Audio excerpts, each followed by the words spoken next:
ఏంటమ్మా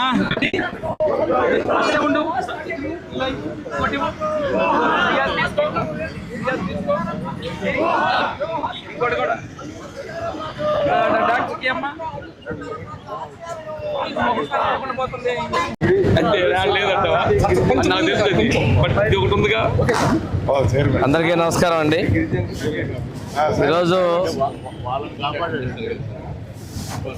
స్వర్గీయ అల్లూరి సీతారామరాజు గారి 129వ జయంతి సందర్భంగా మహనీయునికి నివాళులర్పించడం జరిగింది.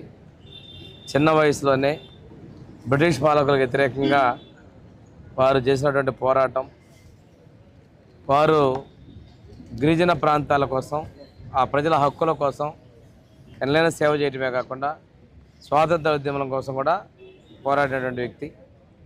వారి జన్మస్థలం విశాఖపట్నం జిల్లాలోని భీమిలి నియోజకవర్గంలో ఉన్నటువంటి పాండురంగి గ్రామాన్ని, వారి ఇంటిని కూడా నేను పోయిన సంవత్సరం సందర్శించడం జరిగింది. ప్రభుత్వం ఆ ఇంటిని కూడా మాన్యుమెంట్గా కూడా చేసే విధంగా చర్యలు తీసుకుంటా ఉంది.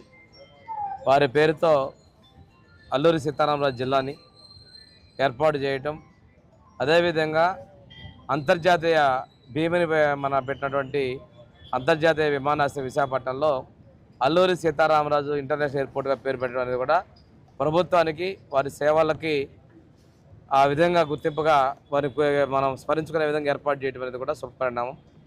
ఈరోజు అటువంటి మహనీయుల్ని స్ఫూర్తి తీసుకుంటూ వారు త్యాగాన్ని చేసినటువంటి దానిగా స్మరించుకుంటూ ఆ మహనీయుని నివాళులర్పిస్తున్నాను. Thank you very much.